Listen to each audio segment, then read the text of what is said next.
आपका बरेली देहात news channel में। मैं हूं आरपी वर्मा, आप देख रहे हैं बरेली देहात न्यूज़ चैनल। इस वक्त हम पहुंचे उत्तर प्रदेश के बरेली जनपद की नगर पालिका आंवला में। आज हमारे साथ हैं पूर्व डीसीबी, चेयरमैन जिला सहकारी बैंक जिला बरेली संजीव मौर्य, भाजपा संभावित प्रत्याशी नगर पालिका आंवला। आइए हम आपकी सीधी सीधी मुलाकात कराते हैं संजीव मौर्य जी से। स्वागत है। धन्यवाद। सबसे पहले बरेली देहात न्यूज की माध्यम से सभी नगर व क्षेत्रवासियों को दीपावली, भैया दूज व गंगा स्नान की हार्दिक शुभकामनाएं। और मौर्य जी, जैसा कि नगर पालिका चुनाव जैसे जैसे नज़दीक आया है और आपके नाम की भी चर्चा लगातार पूरे नगर पालिका सहित क्षेत्र में जोरों पर है, क्या कहना चाहेंगे? देखिए, आगामी नगर पालिका चुनाव में मैंने भारतीय जनता पार्टी से आवेदन किया है और उम्मीद है मेरे राजनीतिक कैरियर को देखते हुए और सामाजिक ताना बाना व मेरी समाज में व्यापारिक वर्ग होने के नाते जो छवि है, स्वच्छ छवि और एक अच्छे प्रत्याशी की जो नगर को बहुत दिनों से तलाश है, उसको ध्यान में रखते हुए भारतीय जनता पार्टी के सारे जिम्मेदार साथी, मुझे उम्मीद है कि मेरे नाम पे विचार करेंगे और मुझे भारतीय जनता पार्टी का, अगर वो चाहेंगे, सारे लोग, सारे जिम्मेदार साथी, पदाधिकारी, माननीय मंत्री जी, तो जो उनका आदेश होगा उसके पालन करूंगा। मौर्य जी, नगर पालिका आंवला पूरे मंडल में बहुत प्रतिष्ठित नगर पालिका के नाम से जानी जाती है। ऐसी कौन सी अभी तक कमी है जो आप नगर पालिका का चुनाव लड़ना चाहते हैं और चेयरमैन बनकर उन कमियों को दूर करना चाहते हैं? देखिए, सभी अभी तक जितने भी यहाँ जनप्रतिनिधि रहे, सभी का आंवला के विकास में योगदान रहा। अपने अपने सोच के हिसाब से सभी ने अपने काम किया। मैं किसी के बारे में भलाई नहीं करना चाहता, ना मेरा कोई स्वभाव है। और अगर आंवला की जनता ने, भारतीय जनता पार्टी ने मुझे प्रत्याशी बनाया और चेयरमैन का मुझे चुनाव लड़ने का मौका दिया, तो सबसे पहले तो नगर पालिका के अंदर जैसे स्वास्थ्य सेवा है, एक सबसे बड़ी कमी है। हमारे जो सरकारी अस्पताल में गर्भवती महिलाओं का प्रसूति का कोई ठीक से इंतज़ाम नहीं, खाना पूरी कर दी जाती है और अगर ऑपरेशन करने की नौबत आती है तो वो प्राइवेट अस्पतालों में भेज दिया जाता है। तो उसकी भी व्यवस्था माननीय अपने उच्च नेताओं के द्वारा, माननीय मंत्री जी के द्वारा और हमारे जो नेतागण हैं, माननीय सांसदगण हैं, उनसे अपनी बात को रखेंगे कि उनके माध्यम से यहाँ पे व्यवस्था की जाए। स्वास्थ्य में काफ़ी सुधार होने की संभावना है और 5-6 बजे के बाद जो आंवला टापू बन जाता है, आवागमन की व्यवस्था ठीक नहीं है। उसके बारे में भी माननीय सभी नेतागणों से अपनी बात रख के उसके लिए भी कहेंगे कि इसमें सुधार की गुंजाइश है, इसे पूर्ण किया जाए। करने के लिए तो बहुत सारे और भी काम हैं। जैसा कि नगर पालिका आंवला में शिक्षा क्षेत्र में आज, जैसा कि देख रहे हैं आप, मॉडलिंग के तौर पर जो विकसित देश होता जा रहा है, लेकिन शिक्षा क्षेत्र में क्या क्या कमियां हैं अभी आंवला नगर पालिका में? देखिए, एक जैसे हमारे माननीय प्रधानमंत्री जी की एक डिजिटल इंडिया जी की तरफ मुहिम है, आत्मनिर्भर भारत की वो है, तो उन डिजिटल इंडिया और आत्मनिर्भर भारत की सही दिशा देने के लिए नीचे से ही काम करना पड़ेगा। ग्रामीण स्तर से, नगर पंचायत, नगर पालिका के स्तर से अब उसमें हमें जैसे रोजगार परक विषयों के बारे में सोचना पड़ेगा, उसके हिसाब से पढ़ाई लिखाई हो, आईआईटी जीटीआई के माध्यम से।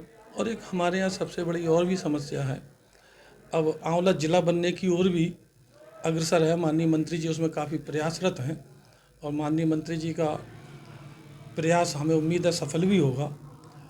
तो अगर आंवला जिला हमारा बनता है, बनेगा, बनता क्या बनेगा, संघ की दृष्टि से भारतीय जनता पार्टी के अपने आंवला को जिला घोषित किया भी है, आंवला का जिला अध्यक्ष बनाते हैं, सारे करते हैं। उस हिसाब से जिला बनेगा तो हमारे यहाँ मैनेजमेंट कॉलेज की बहुत बड़ी समस्या है। बहुत सारा दूर दराज का हमारे क्षेत्र का आदमी, कहीं कोई बरेली, कहीं गाजियाबाद, कहीं कुछ, एक अच्छे मैनेजमेंट कॉलेज की ज़रूरत है जिसमें आदमी बीटेक वगैरह और जो डिजिटल इंडिया का मुहिम, आत्मनिर्भर भारत का मुहिम जो चल रहा है माननीय हमारे यशस्वी प्रधानमंत्री जी के द्वारा, तो एक उस दिशा में सही काम होगा और हमारे क्षेत्र के युवाओं को रोजगार कारक पढ़ाई मिलेगी और यहाँ उद्योग धंधे भी जैसे जिला बनेगा तो लगेंगे, तो उसमें उनके लिए नौकरी का भी काम मिलेगा। इस क्षेत्र में काम करने की ज़रूरत है। ठीक।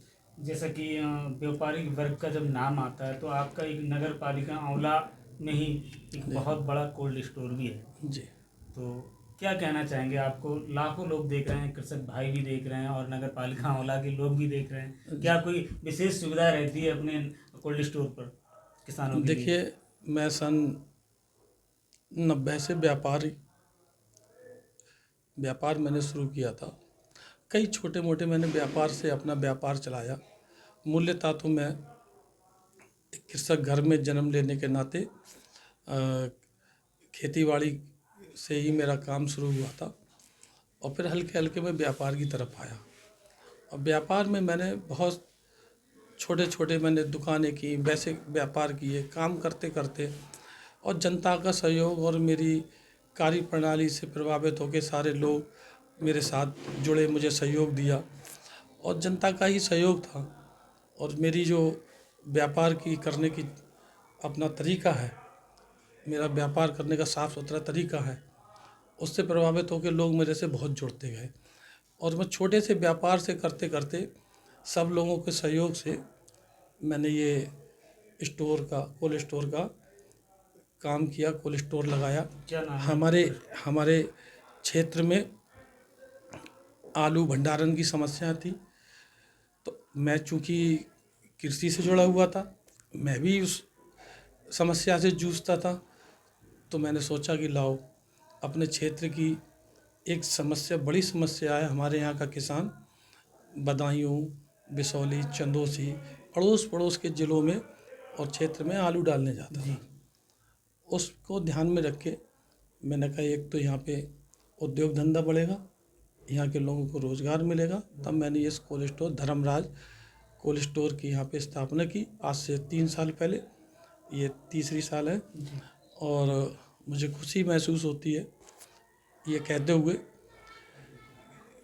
कि कोल्ड स्टोर के माध्यम से मैंने जनता की सेवा करने का मौका मिला और आज इस कोल्ड स्टोर के माध्यम से लगभग 100 परिवार डेली उन्हें रोज़गार मिलता है। एक छोटा सा उद्योग लगाने से आंवला क्षेत्र के प्रॉपर आंवला के 100 परिवारों को रोज़गार देता हूँ। इससे मुझे हार्दिक खुशी महसूस होती है कि एक मेरे उद्योग लगाने से कम मैं किसी को सहारा तो दे सका, रोज़गार दे सका। और लोगों से भी मैं उम्मीद करता हूँ कि जो मोदी जी का डिजिटल इंडिया का प्रोग्राम है, छोटे छोटे उद्योग लगाने का प्रोग्राम है, सरकार जिसके लिए सहायता प्रदान करती है, ऐसे रोज़गार लगाएं जिससे कि एक आंवला में रोज़गार की समस्या जो बनी रहती है थोड़ी बहुत, तो उससे कुछ राहत मिलेगी। और आज एक छोटा, अब ये कोल्ड स्टोर के माध्यम से एक पढ़ा लिखा वर्ग जो नौकरी के लिए भटकता है, कुछ पढ़े लिखे, कुछ आईआईटी, कुछ जीटीआई वाले भी मेरे इस पे लगे